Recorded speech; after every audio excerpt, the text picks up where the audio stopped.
नमस्कार दोस्तों, जय महालक्ष्मी। महालक्ष्मी सभी पे अपने कृपा बनाए रखे, सभी के घर में विराजमान रहे, सभी का घर अन्न धन से भरा रहे। तो दोस्तों, कैसे हैं आप लोग? आशा करते हैं कि आप सब अच्छे होंगे। श्वेता ब्लॉग में आप सभी का स्वागत है।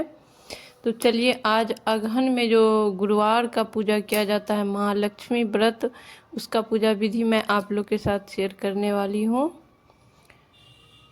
जो मार्गशीर्ष महीना में पड़ता है। और कहा जाता है कि जो गुरुवार अगहन गुरुवार करता है, उसके घर में कभी धन्य धान की कमी नहीं होती है, वो दरिद्र नहीं हो सकते हैं। उनकी घर में जो भी कमियां हैं सभी पूरा हो जाती है। माता लक्ष्मी उनके घर में धन वर्षा करती है।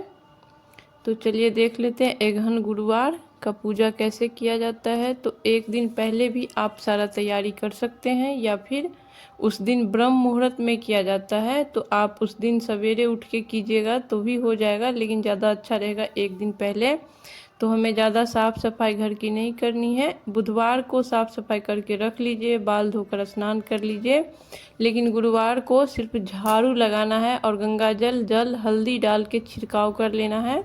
पोछा नहीं लगाना है, घर को धोना नहीं है, और जो घर के कोई भी सदस्य बाल धोकर नहीं नहाएंगे, और ख़ास करके जो व्रत कर रही है वो तो बिल्कुल भी नहीं नहाएगी। उसके बाद सबसे पहले किया जाता है दहलीज पूजन, और चौका बनाया जाता है जहां आप पूजा करेंगे, और दहलीज से चौका तक चरण बनाया जाता है। जहां आप पूजा कर रहे हैं वहां से ये दहलीज पूजन है, और यहाँ से ना जहाँ आप पूजा कर रहे हैं उस जितना दूरी पड़ रहा है उसमें आप माता का चरण बनाइए, और सभी चरण के पास दीपक लगाइए। और दहलीज पूजन में कलश रखना बहुत अनिवार्य होता है, तो दहलीज पूजन में आप कलश ज़रूर रखें। और इसका वीडियो हम अलग से डाल चुके हैं, तो आप वहाँ से देख लीजिएगा कि कैसे दहलीज पूजन किया जाता है और कैसे कलश बैठाए हैं हम। और उसके बाद आप रूम में चौकी लगाइए और वहाँ पे कीजिए पूजा। पहले चौक लगा लीजिए, और ये चौक जो है ना, ये नया वाला जो धान आता है उसके आटा से है, चावल के आटा से है। इसमें नया धान नया चावल यूज किया जाता है, पुराना का नहीं किया जाता है। और चावल के ढेरी पे कलश स्थापना किया जाता है, और इसमें प्रतिमा आप रखें या नहीं भी रख सकते हैं, लेकिन कलश एकदम अनिवार्य है। एक मेन गेट पे जो दीप कलश होगा, और जहाँ पूजा कर रहे हैं वहाँ पे आप श्री कलश बैठाइएगा। कलश के ऊपर नारियल रखिएगा तो वो श्री कलश हो गया। अगर दीप रख रहे हैं तो वो दीप कलश हुआ। कहा जाता है कि देव के पूजा में दीप कलश बैठाना चाहिए, और देवियों की पूजा में श्री कलश बैठाना चाहिए। और ये महालक्ष्मी माँ का पूजा है तो इसमें श्री कलश ही बैठेगा। श्री का मतलब ही माँ होती है, महालक्ष्मी होती है, इसीलिए हमें श्री कलश का स्थापना करना है। तो देखिए, श्री कलश बैठाने के लिए हम ले लिए हैं नारियल, और नारियल को बीच में ना हल्दी लगाएंगे। हल्दी लगाना बहुत ही शुभ माना जाता है, किसी भी पूजा में देखिएगा कि हल्दी का यूज किया जाता है।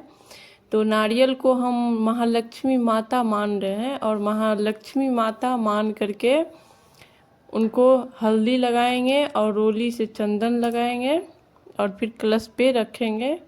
कलश में फूल, अक्षत, सिक्का, हल्दी, कुमकुम डाल के कलश बैठाए हैं, और उसके ऊपर 5 पल्लव और एक पात्र में नया वाला चावल है। और नीचे भी हम ना चावल का ढेरी लगाए थे, अष्टदल कमल नहीं बनाए थे, इसमें ढेरी लगाया जाता है।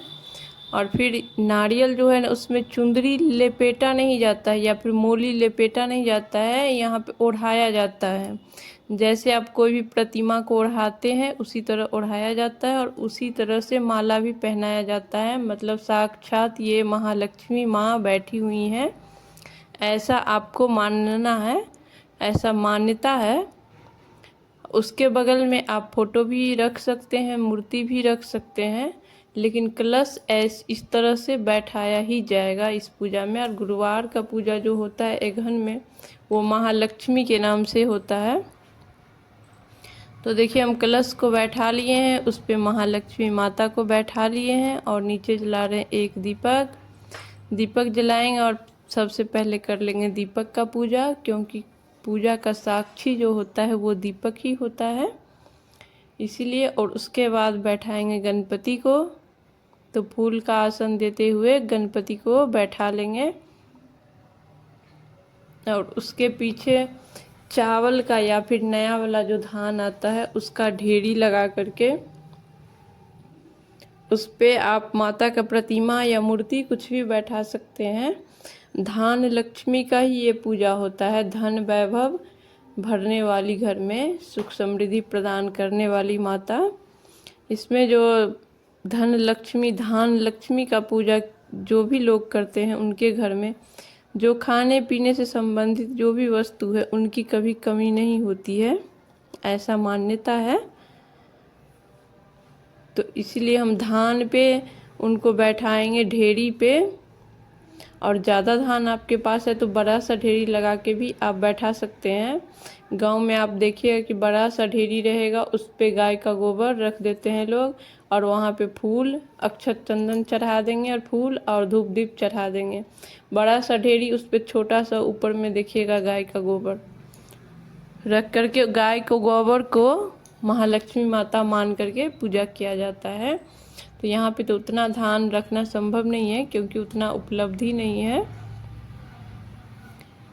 तो देखिए यहाँ पे ना स्नान करवा लेंगे, गंगा जल से भाव कर देंगे स्नान का। रोली, चंदन, हल्दी लगाएंगे माता को और गणपति को भी। और फिर माता के लिए भी चुनरी लेकर के हम आए थे और गणपति को मूली से वस्त्र का भाव कर देंगे। माता को चुनरी चढ़ाएंगे, माला चढ़ाएंगे। और ये पूजा ना आप कोई भी, जो भी प्रतिमा आपके पास है उससे कर सकते हैं। प्रतिमा नहीं है तो आप सिर्फ कलश से भी कर सकते हैं। और अगर गुरुवार का व्रत कर रहे हैं तो दोनों, जो गुरुवार व्रत का तस्वीर है या मूर्ति है विष्णु भगवान का, वो भी आप बैठा सकते हैं और साथ में माता लक्ष्मी को भी बैठा सकते हैं। लेकिन अगर वो गुरुवार का व्रत नहीं कर रहे हैं तो आप ऐसे भी कर सकते हैं, कोई ज़रूरी नहीं है कि आप दोनों ही फोटो बैठाइए। तो देखिए यहाँ पे माता का पूजा कर लिए हैं और माता को ना श्रृंगार का सामग्री भी चढ़ाना चाहिए, 16 श्रृंगार, और खुद भी श्रृंगार करके ही पूजा करना चाहिए। और ये पूजा ब्रह्म मुहूर्त में ही होता है। उसके बाद भोग प्रसाद चढ़ा देंगे, गणपति को भी और माता को भी सीजनेबल फल चढ़ाइए। और माता को दूध से बनी हुई जो मिठाई हो, खीर हो, सबसे ज़्यादा प्रिय उनका भोग जो है वो खीर है। और जो नया वाला चावल है उससे चावल का खीर का ज़्यादा महत्व है। वैसे आप मखाने का भी बना सकते हैं, लेकिन ज़्यादा अच्छा होता है कि नया वाला चावल का खीर बनाइए और भोग लगाइए। दूध से बनी मिठाई ले सकते हैं, मिश्री, बतासा, सफ़ेद चीज़ों का भोग लगाया जाता है। तो यहाँ पे मैं आज खीर नहीं बनाई हूँ, लेकिन जब मैं ब्लॉग डालूँगी तब मैं दिखाऊँगी कि मैं खीर भी बनाऊँगी। और यहाँ पे सुहाग का सामान चढ़ा रहे हैं। सुहाग का सामान 4 जैसे बृहस्पतिवार पड़ रहा है तो आप हर दिन नहीं चढ़ा सकते हैं, तो कम से कम एक दिन चढ़ाइए।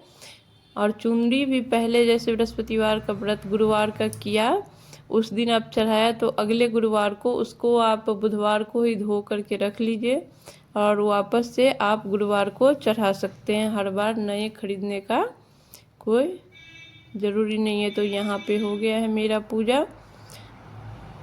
तो वीडियो कैसा लगा आप लोगों को? ज़रा भी अच्छा लगा होगा तो प्लीज़ चैनल को सब्सक्राइब करें, लाइक करें, शेयर करें, कमेंट करें।